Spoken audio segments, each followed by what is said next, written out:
That's more like it. Yeah, yeah. How are you? I didn't know that you moved to New Orleans. Thank you, sir. That's amazing. And you're moving from Baton Rouge, I understand. I'm moving. No, well. Oh, sorry. I'm going to Baton Rouge after this. I tell you, my mom made crawfish bisque for me. She's like, I had some heads in the freezer and some tails. She said, not the same as for Easter, but I have it, and you have little packs, and you're going to freeze them. What are you going to carry them in? So I had Amazon deliver a cooler backpack. And so she texted me when I got off the plane, and she said, your package just arrived. And I said, oh, yay, do you want me to come tonight or in the morning? She said, whatever you want to. But then she said this, you can come tonight if it's convenient for you. By the way, I'm cooking some red beans right now. So what does that mean? I need to come tonight, right? So I said, I'm on my way. And cornbread. She just texted me, and cornbread. So there you go. Well, you're teeing up this great book of yours. This is the fire. What I say to my friends about racism, which we'll get to in a little bit. But let's start where you just left off, and I apologize for accusing you of moving to New Orleans when I know Baton Rouge, you're there, and that's where your family roots are, going back to, well, you go back like, I want to say 4 generations, is that right? I don't even remember from my ancestry. I know it goes back a lot more than that. I was able to trace my ancestry, I think in 2014 with Ancestry.com, and then Professor Gates, renowned Professor Skip Gates at Harvard, traced them a year or two ago, just when the book came out, all the way back to, I think, Sweden, which is unheard of for African Americans, for the most part, but was able to trace it through the roots of the white folks, from my white ancestry, all the way back. And then my black ancestry, generations back, were landowners. And I keep, everyone keeps wondering, my old boss kept wondering, why do you buy so much land? Because I own a little piece of property here in New Orleans, right on Mandeville and Decatur, in the Marigny. I was in New Orleans just for, I forget what I was doing here, I don't know, for a weekend or whatever, and I ended up buying a piece of property here, and then I did the same thing in Florida, and then, why do you keep doing it? And I realized it was in my blood. Yeah. It's in my blood. You said something early on, and by the way, this is a very thoughtful and deeply personal, wonderful memoir. So I'm just going to do the thing as if I were your agent. We'll talk some more about this now, but it's out in paperback this week, by the way. You cover a lot of ground, and I loved at the beginning when you said Louisiana sticks to you. Yeah. And how that feels to you. Yeah. And then you took it forward to really how this book got its title, referencing, I should say, of course, James Baldwin and The Fire Next Time. But it really started for you in a moment of truth, as you described it, with the death of George Floyd. It did. We were all sitting at home when George Floyd happened, sitting in our homes, and I don't know if you guys remember, we were all in quarantine, right? We didn't know what tomorrow was going to be like, or really the next moment. We didn't know if we were going to have a job. We didn't know if we were going to live. We didn't know, we had loved ones who were suffering from COVID. Maybe we were suffering ourselves, and we didn't know. And then all of a sudden, this thing comes across our television screen with this, guy with this knee on the neck. And I just remember the first time I saw it, I closed the door, went into the room, closed the door, and I started crying. And I was talking to the television, and every time I see it now, I still talk to the television. And I say, that's enough. That's enough. Okay. It's enough. It's enough. And so we were all drawn to that moment because what else did we have to do? We couldn't leave our homes. Yeah. And it so profoundly affected me that I felt that I had to do something rather than just what I was doing on television. And I sat down and I wrote a letter to my nephew, the way James Baldwin wrote a letter to his nephew. Mm-hmm. And my nephew Trishad. And when that letter poured out, I wrote the book in like maybe 3 months. I mean, it just sort of came out of me. And it was weird because, I had to travel 2 hours each way to work every single day because we were living in Long Island, and the city was basically shut down. And my fiance's family lives in Long Island, and so he wanted to be near them. And I said, okay, fine. My family's in Louisiana. We can be near your family, and it'll be fine. And so I thought like it was a terrible thing that I had to travel 4 hours a day for work.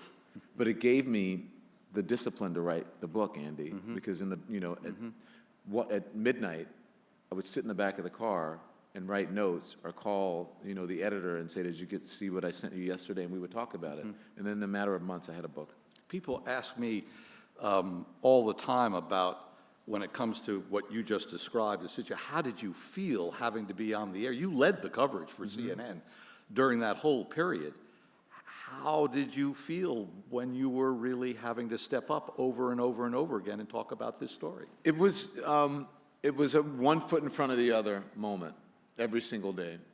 I remember the most profound moment, the one that stuck out to me the most was, I can't remember what night it was, but it was a night where there were protests in New York, protests in LA, Chicago, cities all over the country. There were fires in LA. I think something was burning in DC, and people were pushing the gates to the White House. And I was sitting there, and this was a night that I wasn't supposed to be at work.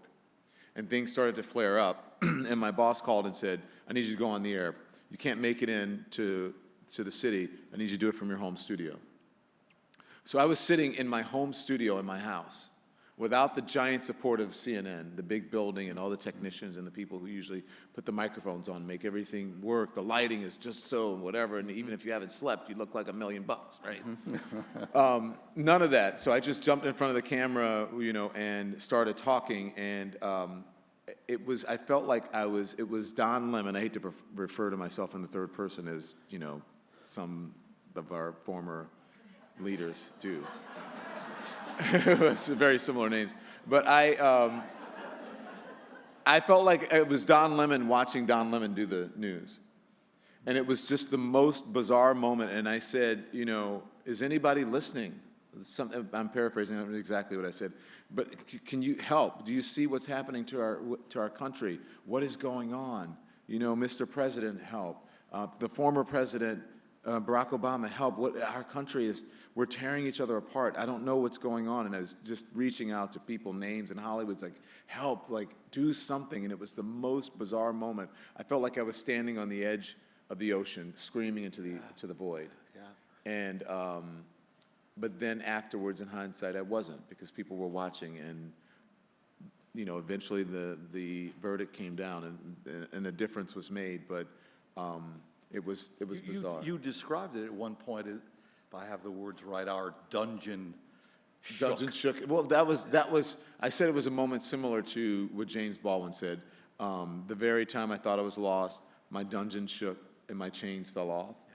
So I felt that we were trapped. We were not only trapped in a pandemic, but we were trapped in a conundrum of the third rail of American society, and that's race, on the original sin of this country. And I think we're still trapped, but we're finding our way out of it now. Where our shackles, I do believe that our shackles are falling off. I do feel, initially I did not feel that change in the country. But as we move further past the summer of 2020, past the craziness of 2021, meaning the insurrection and so forth, as we continue to move past that, I have more optimism every single moment, because change doesn't happen, as you know, it doesn't happen quickly. When it does happen, it feels like it happened quickly, like what happened with same-sex marriage.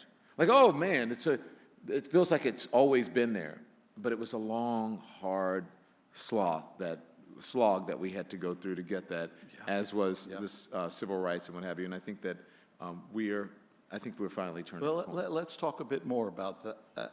It's the heart of the matter. Yeah. It was in many ways, the centerpiece of what you were writing about, what you called the white supremacists' business model, which is a fascinating way of looking at this social construct around racism and the white supremacist economy. Yeah. Talk a little bit more about how you've found that that center around from slavery to today. Yeah, I know I'm home when my allergies kick up, right? The Mississippi. The business model, I mean, listen, I talk about how, it's weird because I was listening to my book, my own voice on the plane. It's just bizarre because I was like, I haven't read this book in about 3 or 4 months and I should know what I'm talking about, right? Because, and so I was listening to it on the plane and it talked about that, and I remember writing about how the country caters to, always, when you look at advertisement, when you look at what our economy was built on, it was built on the backs of slaves. Really, slaves and poor people, right? The rich people, as during the pandemic, did very well. The poor people don't usually do that well. The people of color, the people who are at the bottom of society, don't usually do that well. But our economy was built on the backs of slavery, on the backs of black people, free trade. And I think that is the business model. If you look at any successful business now that has gone back over time, has roots in slavery. Yeah. Yeah. Any of the Fortune 500 companies, Exxon, oil companies, all in the backs of slavery. And black people reaped none of the reward, none of the rewards, and were not able to create generational wealth. And I think that is what we need to figure out now. Yeah. That is how you level the playing field. That's through education and through allowing people, giving people the opportunity to be able to create generational wealth. You devote, By the way, there's a great organization that I support. I'm on the board. It's called Oliver Scholars, and they take kids from underserved communities, mostly Black, brown, Hispanic, Black, Latino children, high-performing, puts them into great schools. If you're in New York, Riverdale Academy and Spence and all of those. William, what is it, Mann? I forget the name of the school. Horace Mann. I don't have kids, so most of my gay friends have kids in schools. I'm getting off the topic a little bit, but it was funny. My fiance and I were talking about it. He said, our gay friends are doing better with their marriages than our straight friends. Have you noticed? All of our straight friends have gotten divorces over the years, and all of our gay friends are like sending their kids to school, taking trips, so I don't know what's going on, but there you go. So anyway, I'm generalizing a little bit. The organization helps kids go on to Ivy League schools and send your money, check out Oliver Scholars. It's a way to level the playing field. You talk about this in the book, how the last chapter is how change happens. How change happens. And so if you drill down on that, one of the things you talk about, and you just referenced it a moment ago, is first forging new coalitions. Yes. Of interested groups. Yes. But then you get to, and you pound away at this, how this ends. Where does change go in this very rough patch that the country is going through right now? And you start in a very familiar area, and I wanted to push you on this, is voting, marching, supporting causes that you believe in. Yeah. Go further with it. It's what I just talked about. I think, listen, you have to have a sense of community. But this is the overall theme of the book and what you're talking about, is that as Mitch knows, Mayor knows, and Donna Brazil, who is here, I write about it in the book. My mom would call me the United Nations when I was growing up. I had friends of all different backgrounds. I initially went to an all-black Catholic school in Baton Rouge, Louisiana. And you guys know, when I was growing up, and I don't know if it's still that way, but the best education you could get was not through private school, but was through a Catholic school. You wanted your kid to have a good education in Baton Rouge, you sent it to, and if you were black, you sent your kid to St. Francis Xavier. And then they went on from St. Francis Xavier, and they either went to Catholic high school or St. Joseph's if you were a girl, or and Catholic if you were a boy, and then or Redemptress, which was co-ed, and that was the best education. So my parents, by the time I came along, had the opportunity to send me to a Catholic school. But the Catholic school was all black because the black schools, you didn't necessarily get the great education in because they weren't getting the money. But when I left that school, I went to a public high school and my whole world opened up. And all different backgrounds. Majority white school, I ended up becoming the senior class president, the best personality, one of the most popular people at school because I was like an animal that had been caged and let out and I had seen the world. And I was like, wow, but I wasn't always treated the best way by my new friends who didn't look like me. But it was a challenge to me to get to understand what was behind the eyes of those folks, what was behind the actions of those people, why they thought the way that they thought. And if I had an opportunity to be able to change their minds or to be able to educate them about what black people were about or who black people were, then I used that opportunity and I did it. And then I eventually went on to LSU and did the same thing.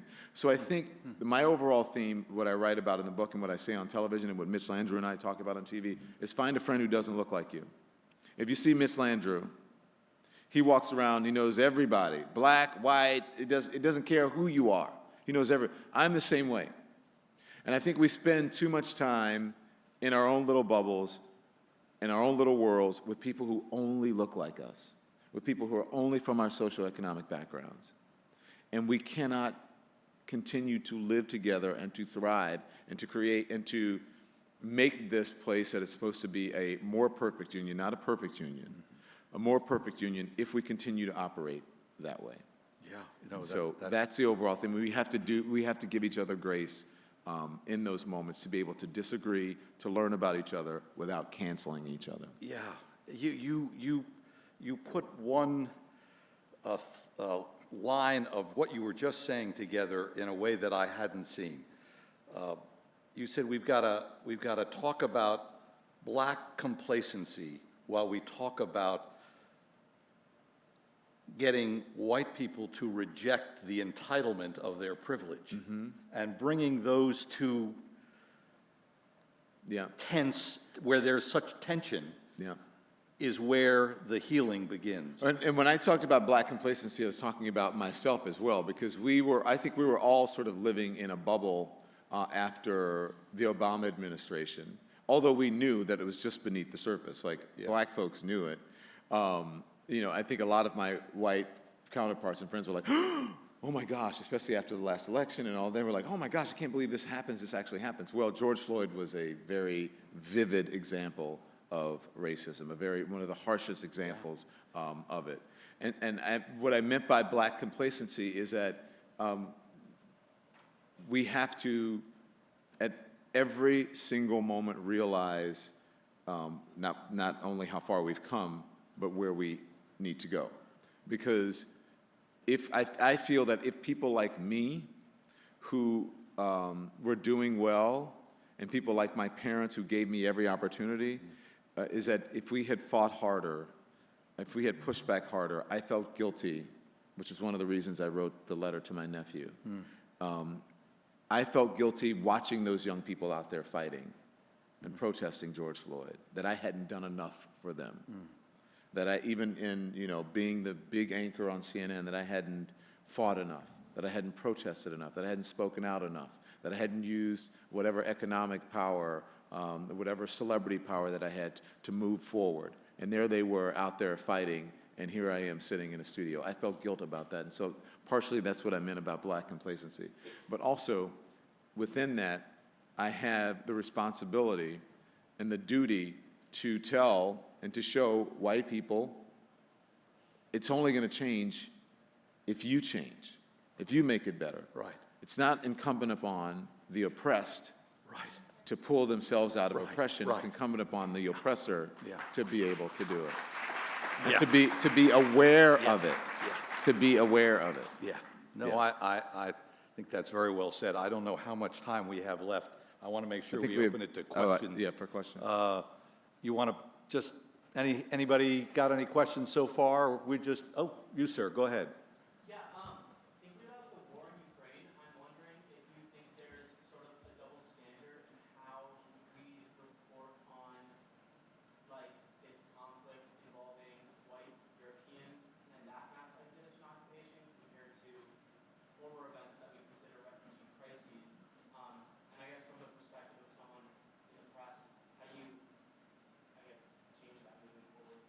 Is that for him or me? No, I like it for you, Pat. I'm sorry, I remember the. Go.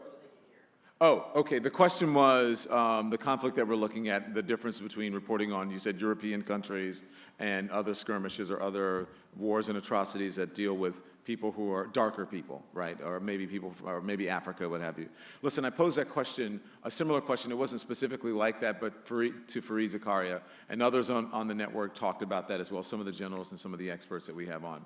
So let me just say that, yes, there's a double standard. We know that in media when it comes to reporting on all sorts of issues, when it comes to reporting to issues that involve women and people of color and so on and so forth. So we get that. I think that this particular conflict is different as it was explained to me by Fareed Zakaria, and I do agree with his assessment. The difference here is that we have two countries we have a country that is perpetrating this, who can blow the world apart, who can end the world. We can both, the United States and Russia, can blow up the world many times over with nuclear weapons. And so I think the big difference is here is that this is a matter of World War III, a war for the whole world and ending the world. The skirmishes that happen in other places, regional conflicts, are very important, but it does not have the geopolitical complexity and importance that this particular conflict has. Doesn't mean that they are not important in their own right, but this is something that rises to a different level that has not been seen before since a World War II, a World War I, and now this. And you have a very irrational actor, Vladimir Putin, who we don't know what he's going to do, who may use chemical weapons on his own people, or people, and his own people will be involved because he has troops and soldiers over there. But then the conflict could end up coming here as well. So I think it's not just about this. It's not just about we're paying more attention because these are Europeans and whatever. I hear all those arguments. I think that there is some importance to that, and there's some truth to it. But I don't believe that it is. That's the only reason that we're paying attention to it. This war could end us, meaning all of us. I think that. Go ahead. There's also the other component, which is this is democracy versus oppression. And so you not only have exactly what you're talking about, but we also have Western liberal values under assault as well. Yeah, if you could, any questions you've got, please walk up to the mic. There's a Run mic over right here by the camera stand. So It's a good way to get your steps in today. here you go. I'm loud about it. Thank you.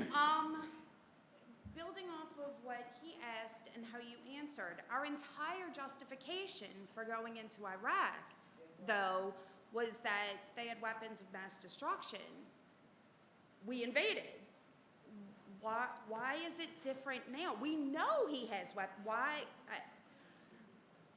Well, because Iraq can't blow us off the face of the earth. But we were under the impression, we were told. But his weapons, okay. But listen, I'm not here to have a conversation No, about. I'm not a I- war expert. I'm not a Right. general. I'm not a military. I didn't even serve in the military. My dear departed sister did. She could probably answer these questions better than I could. But yeah, I mean, there is a difference. And listen, I understand. There's hypocrisy in all of it. And it is my job as a journalist to question power, right? To speak truth to power and to question authority. So I can't give you all the exact answers that you want, but this one is different because it is Russia. If you just Google nuclear weapons, Russia has way more nuclear weapons than us. They will kill us before we kill them. And so Iraq didn't have that power, and it's different. There's a difference in what happened. Also, remember, Ukraine is not a NATO country. Right.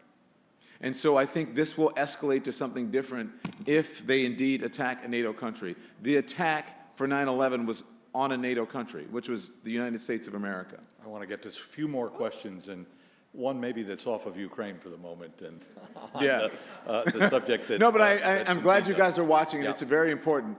For the sure. reason I have military experts on CNN is because I'm not an expert in military and geopolitical politics. That's not me.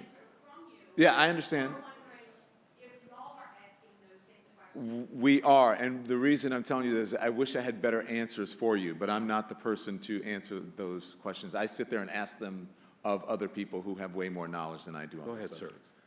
Hey, how you doing? How you doing? What's your Okay. name? My name's Paul. Nice Paul to meet you, Bryant. Paul. Yes. I guess my angst and my fear, and it can blend off of that, or it doesn't have to blend off of what's happening in Eastern Europe right now. As a father, as a father who has the hue that I have, it's difficult, and the anxiety comes with me in trying to prepare my sons to venture outside of a door, because we get it on both sides. You know, we have black on black crime and we have racism, and we have to, and but black on black crime, it's a kind of a self-imposed racism on ourselves. You know, so we're dealing with this and the ability to try to protect our children at the end of the day, because we don't know what's going to happen and it is no guarantee, but we're supposed to be in a free society. But we have all these borders and boundaries that we have to try to prepare our children for. And that's my difficulty. What's your And question My then, question Paul? is, how do you see that? I understand you don't have children, but there's great No, potential that you can adopt children. I just don't know the names of schools. I can understand. I have children. I have people I love just as I love my nephews, my great nephews and my nieces just as much as if they were my own. And I feel like they're my own now because my sister died, and I feel ownership in them. Absolutely. But let me just say something to you. And I don't want you to take offense to this, because we can get stuck on media narratives and terms that we hear in the news a lot. I don't believe in this concept of black on black crime or that, because crime is proximity. So most white people are killed by white people because they live near white people. Most black people are killed by black people because they live near black people. Most Hispanic or Latino people are killed by Latino, because it's all proximity. Crime is proximity. And I agree And with if it's easy to get, it's about opportunity. So it's not necessarily that, black people are killing, of course they are. White people are killing white people as well. So the issue is just with crime in general. And I think the issue really is a socioeconomic issue, and it comes also back to how people of color, especially, it happens to be people in this of color in this country, how they were placed in society, and how they were placed into the neighborhoods that they live in. But what So you have you're- to look at the history of the country. So Absolutely. I the agree answer with to that is you must get involved. You have to go to the polls. You have to make sure that you have ownership in your community, to people who are going to take care of you in your community. You have to take ownership in your own community and where you are in order to be able to change the situation that you're in. So show up to the polls, not just for the presidential election, but for midterm elections, for local elections. The real important elections are in your own local community. It's not really the presidential election. Politics are local at the end of the day. All politics are local. So that's the difference, owning your own community. Owning your own community and taking pride in your own community. That's it. And I would say that for black people, for white people, for any kind of person. But the struggle is going to be harder for people who are at the bottom end of society, especially on the socioeconomic level. I guess, and I understand what you're saying, and I guess it's more visible with us, because of the population that we make up in the United States. But, at the end of the day, the world is global. But the reality is we are extremely aggressive towards each other in a greater nature than other demographics in other areas. We have a tendency to be harder on each other at times. And I grew up right down the street from here. I grew up in the 13th Ward. I grew up at 2124 Cadiz, and I saw it every day. My mother taught at Woodson for 15 years, and then she went from Woodson to Fantasy Williams. Then she went to Dallas. I used to have to travel on the Napoleon bus to the Broad bus to get to Brother Martin from where I went. Oh, Brother Martin. I used to have friends who went to Brother Martin. Listen, I appreciate it, but what is your question? Because, and I want to have other people have the opportunity to ask the question, but what's the question? How do we go about, and I understand, going to the polls and voting, But we see these things happening on a day-to-day basis. But with our my, children. again, it is taking ownership in your own community. You have to elect people who are going to look out for the things that you want them to look out for, who are going to legislate in a way that you want them to legislate. If you look at New York City, look at the example now. You know, you had not a lot of progressives, but progressives around the country, not necessarily the Biden administration, saying defund the police. Now we have a black police commissioner in New York City who's like, no, don't defund the police. Black people in New York City wanted more funding, more and better policing, just not police who are going to abuse them. So what New Yorkers did, they looked out for their own community and what they want, how they want their city run and legislated, and they voted for someone as mayor who is going to do that. And that's what you have to do. I'm seeing the Thank you. line starting Thank to you. form back there, and I want to make sure everyone gets a chance to ask their questions. Go ahead. Thank you, sir. Paul. Hey, blessings, you. Paul. Thank you Good to very hear your much. voice. And I am Brad Webb. I'm going to attempt to frame one fat question based off of some of the things that have been discussed. I heard you say that that much of the economic system that we have was built on the backs of the dispossessed, specifically enslaved people and poor people. I also heard you talk about a program where you help marginalized youth get to private schools and good schools. And then I heard the other person, when we were having the brief exchange about Ukraine, talk about democratic values. And I think we're all, to some degree, are less or more involved in this democratic project. My question is, how do we get to access to education for everyone without reproducing this kind of elite structure system, like go to Harvard or go to the elite private schools in order to get a foothold in the society? I'm asking this question from a very personal viewpoint. My daughter's in the room, and we're having a discussion about Your daughter's in the room. I my didn't hear what you daughter. said. my Your daughter. daughter's in the room. I didn't hear what Yeah, you said. she's in the room, and we've been having a discussion about, is it better to go to the private schools? Are the private schools better? Even when here in Louisiana, the highest ranked schools for generations, the highest ranked school for generations has been a public school.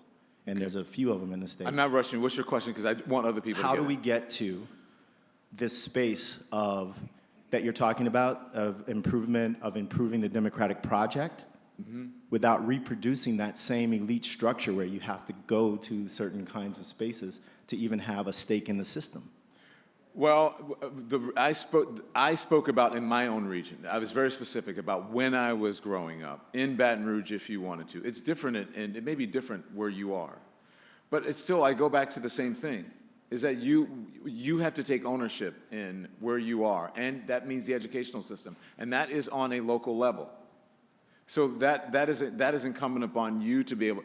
I think people don't realize the power that they have themselves. Because the only power that I have is to give someone like you a voice. But the power that you have is you have the power to elect people and to affect change in your own community.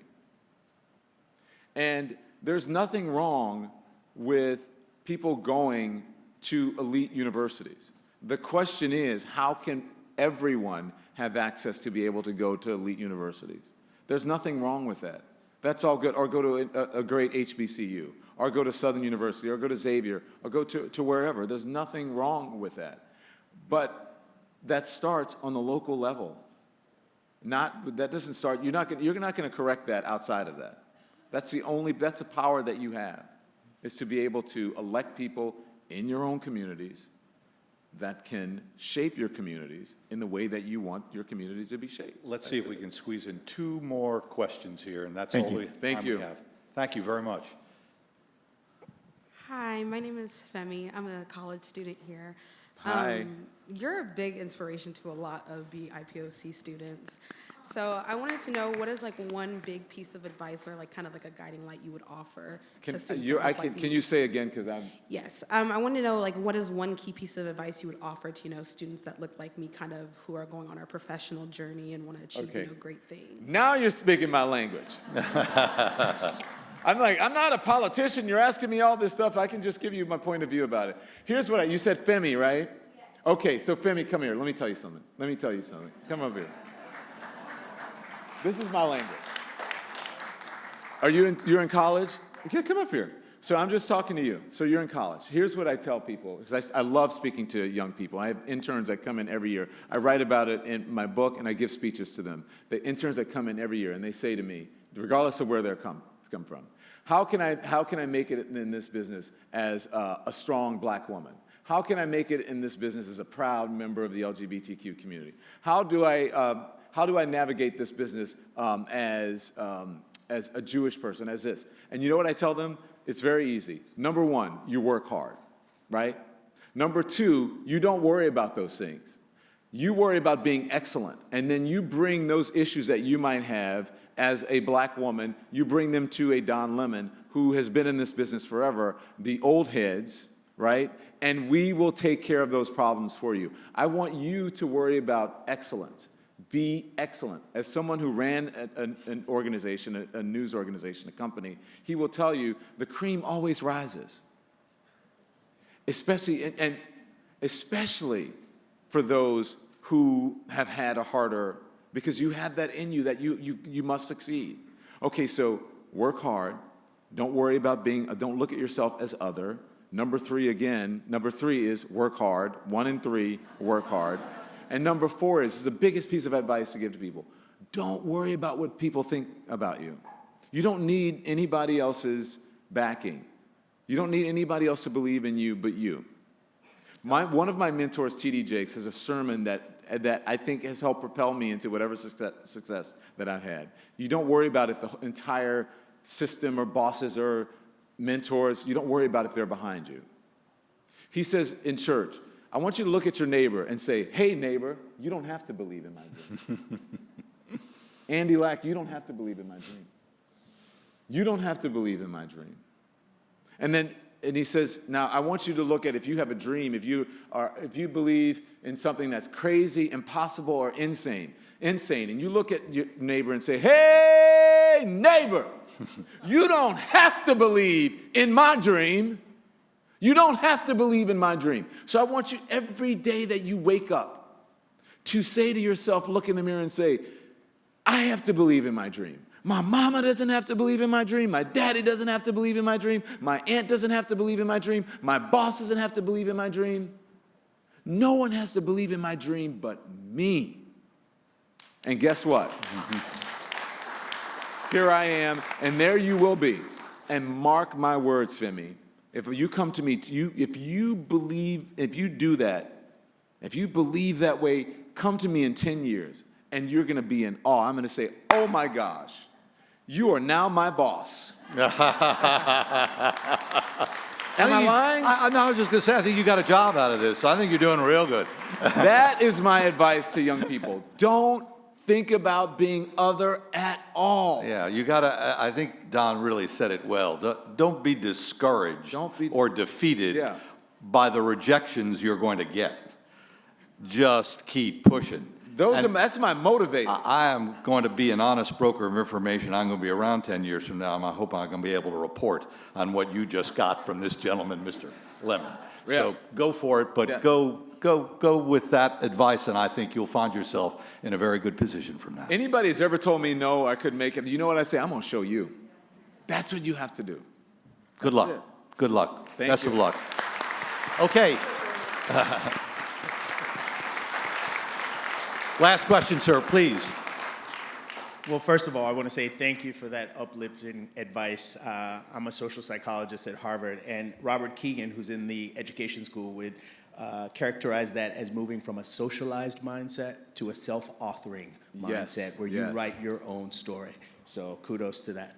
But my question is about a comment that you made about your experience of moving from a predominantly Catholic black school to a predominantly white high school, and you characterized it as sort of leaving this confinement. I think you said, an animal cage, to being let out to see the world. And I was a bit intrigued by that because I went to a predominantly black high school, and I didn't see it that way at all. I mean, we took trips to Paris, with the French club. We took trips to Mexico and Costa Rica with the Spanish club. But I guess my question is about whether you see a symmetry between black folks forming social relationships with white people and white people forming social relationships with black people. The way you described it was as if it were a symmetry, but I just wanted to ask you if you think there is a symmetry, because there's research that shows that it's almost impossible to be a black person in America and have any level of success without knowing how to deal with white people. It's very easy to be a white person, especially in certain parts of America, and not have any contact with people of color. So I just wanted to. It depends on what you mean by asymmetry. What do you said asymmetry or No, I symmetry said, do within? you see it as being symmetrical? You described it as if it were symmetrical, as if white people have to make an effort to surround themselves with people of color, but people of color have to also surround themselves. I think it's easier for people of color to surround themselves with white people because I'm often the only black person in the room, right? And I'm not in this room. We're in New Orleans. It's very diverse here, but I'm often the only the only black person in the room. And if you look at what happens on cable news, as you know, and in prime time, it's me. Early prime, it's Joy Reid, who I think you are the only African I'm American the only actor African American in prime time on cable television.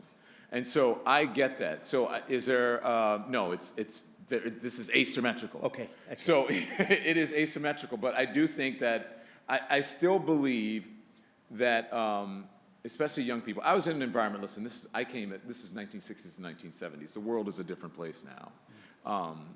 There's still similarities, but it's a different place now. For me, my world opened up because I lived in an entirely black neighborhood, and then I moved to a white neighborhood, and I got called the N-word for the first time. I was like, wow, what is this? That had never happened. I moved to an integrated neighborhood. And then, went to an all-black school, and then ended up going to a school, as I told you, and then going to LSU. So for me, it was like, wow, this is a little bit crazy. My family all went to HBCUs. Right, and you can say what you want. I didn't go to an HBCU. I do feel like I missed out on an experience that many African Americans have, so I'm a little bit jealous of people who had the black fraternity experience and all of that. I didn't have that, but I also made a choice that I wanted to go to a school that was more representative of America. If I wanted the HBCU side, I had that with my family. My sister went to Grambling. My other sister went to Southern. They fought all the time. My aunt and my mom went to Southern University. Their husbands went to Grambling University. They fought all the time. And it was great for the Bayou Classic. We all had fun. Yeah. So I happen to have that experience. I know not everyone does, but I am speaking in this book of my experience. And so that is for me, but it is asymmetrical. Listen, I think it is incumbent upon most white people, not all, to make more of an effort to have friends who are diverse, have friends who are black or of different ethnicity or who don't look and think like them, who aren't in the same social circles as they are. I find that happens a lot, more so in white communities than in black communities, so it's not symmetrical, no. Right, and I just want to add to that, I think even today, because you talked about your experience in the 60s and 70s, when black people tend to surround themselves with black people, it's often for self-protection. But when white people choose to surround themselves with white people, it's often for status, right? To protect status. Or just because it's comfortable. Difference. It's just because of comfort. And it's to a certain degree, it's that way for black people. But also when I was growing up in the 60s and 70s, I write about it in the book. This was the W.E.B. Du Bois society that lived in my neighborhood, Park Vista. We moved from a black neighborhood that wasn't the upper middle class to a neighborhood that was the upper middle class in this neighborhood called Park Vista, where all of my neighbors were Southern University professors and engineers at the chemical plants and blah, blah, blah, blah, blah. And it opened up my world in a whole different way. And those people all came out of black universities and were very smart and put a premium on education in a way that I don't necessarily see today. So there was good in that. But also the world is changing, and we have to remember, we have to live together. If we're going to solve the problem as much as we could of the George Floyd, police brutality, and so on, it is going to be white people being familiar and knowing black culture. That's it. And so we got to do it.